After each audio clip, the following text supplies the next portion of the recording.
you're shining like a Fifth Avenue diamond. They don't make it like you used to. You're never going out of style. Hey guys, it's Tanya here. Thanks for watching. So I'm almost positive that most of you probably already knew this video was coming, and that's because MAC just launched a new collection, and I haven't been super like enthralled with MAC collections this year. I did get sucked into that one, the MAC Alluring Aquatic collection, which I've got displayed on my background. But this one, I couldn't not get sucked in. This is the Kelly and Sharon Osbourne collection. Once I got these in person, I loved them even more, and I'll tell you why. Because there is something that is different about these that no one is talking about yet, at least none of the videos I've seen. So I wanted to talk about it so that you guys know what's different about them. So we're gonna start with the Sharon collection because I only got 2 items from that line. Now, each line didn't come out with the same things. Both came out with a quad, both came out with a blush, and then Kelly's line came out with lipsticks, and Sharon's line came out with the patent pencils, and there was eyeliners, and there's 2 skin finishes. Each one came out with 1 as well. So let's start with the quad from the Sharon collection. So it's definitely a more neutral quad, but here's what everyone's not talking about, the packaging difference. So the entire Kelly line is done in almost like a satin purple, and the entire Sharon line is done in a glossy kind of coral orange toned red. I don't know if you guys are going to be able to, there, you can really see there, because you can see all my fingerprints and all the grossness on this one, and this one you can't see anything. I love the packaging of the Kelly ones. I wish the Sharon ones actually had been in the same finish. I do like them. I think they're very stunning and beautiful and really eye-catching, but I just like that this one doesn't show any the Kelly ones don't show any fingerprints at all, because that's something I'm always dealing with. So the 4 eyeshadows in this quad are Sweet Eyes, which is the lightest color, then Sexy Eyes, which is this more coral, then we have the gold down here, which is called Femme Fatale, and then Embarked. The only color in this quad that is a permanent line color is Embark, the dark brown. All the other 3 are new limited edition shades. Now, there were some reviews on some sites that said that these weren't pigmented, and I'm just going to show you guys. Couple swatches, couple swipes. I don't think the pigmentation on these is any different than any other MAC eyeshadow I've ever owned. They do require some buildup, but so do all of my other MAC eyeshadows. Maybe that's just my experience with MAC, I don't know. Of all of them, I would say that Femme Fatale is probably the most powdery. Sexy Eyes and Sweet Eyes are the 2 that need a little bit of build-up, but I mean, that's 2 swipes, and you can see all 4 colors really clearly on my hand, so I don't think these are badly pigmented at all. So that is the Duchess quad, which is the Sharon Osbourne one. So next we're going to talk about the Sharon Osbourne blush. So again, it is in this beautiful, really shiny red coral colored packaging.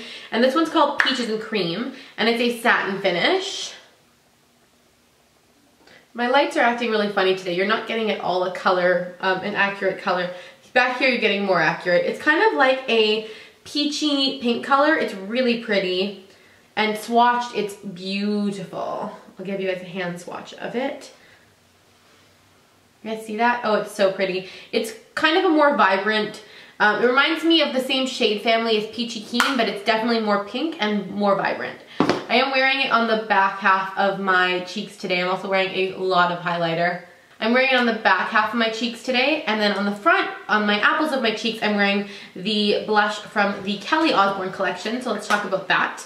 This one is called Cheeky Bugger. It's also a satin finish. Here is a shot at her packaging. And this one, as you can see right away, the lights are washing it out. Let's try on the side. There we go. It's kind of a soft, very soft baby pink, and it has a little bit of a shimmer to it. I'll put it next to Peaches and Cream. And this one of the 2 of them, you find is a little bit more powdery and does need a little bit more buildup. I may look a little bit darker now, but it's making the colors a little bit more accurate. So I just lowered my ISO. So that is Cheeky Bugger, and that is Peaches and Cream. Mineralized skin finish. I did not get the one for Sharon's line because I just thought it would be too dark on me. I did get the one for the Kelly line, which is Jolly Good. It has a more peachy pink side here and then a more bronze tone one here. And I'll do a swatch of both of them separately because they both do have their own color. And then I'll do a swatch of them mixed together.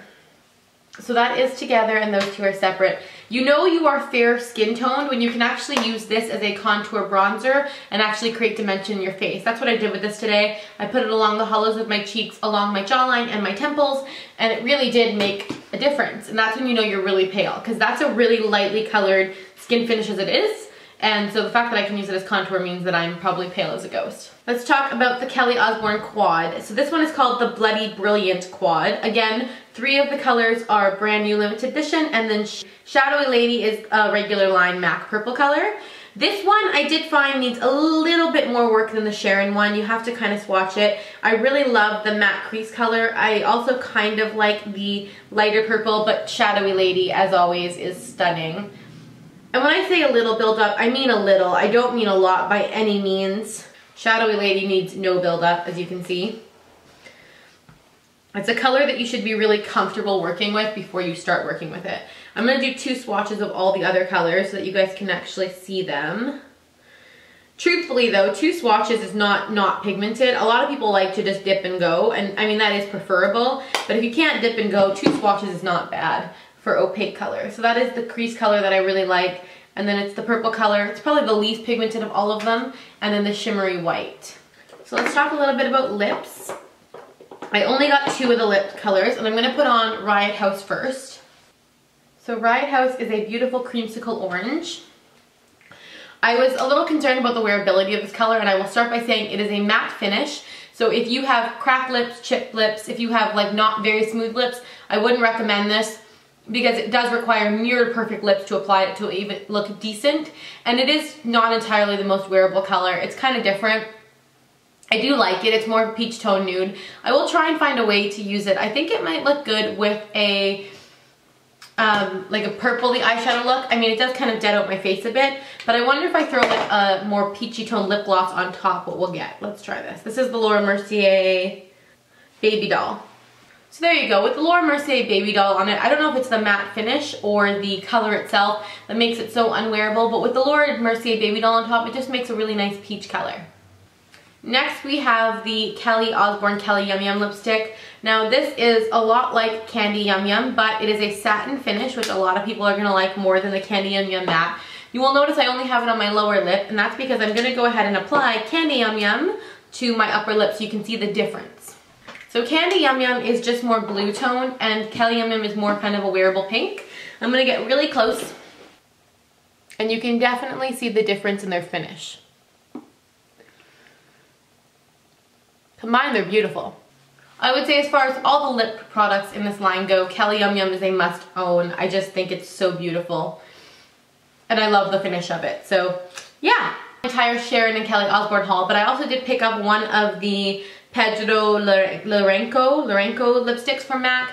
This is the one in Ruby, which is the true red. First off, the packaging on these is like the rubberized texture, but it's not. A lot of people are comparing it to last year's Summer Nights, the brown texturized finish, and I don't find this as catchy. It's smoother, I guess. I don't know. And then it has a gold finish, which I really like. This one looks really deep in the tube. It's what I was wearing at the beginning of this video. It's actually not deep at all. It's a beautiful, classic red. I really love this color. And I was actually going to pick up all 3 of the reds in this line, and then I, you know, kind of contained myself and said, that's silly, you really don't need 3 more red lipsticks. So I picked up just the one true red, because truthfully, in my entire collection, I couldn't find one true red. So that is Ruby. So the Kelly and Sharon Osbourne collection is almost completely sold out online. I think almost all of the items are sold out online. I know the lip products are sold out in both Canada and the United States, but it launches at counters on June, I think it's the 11th. It's the 11th or 12th, I will annotate that here.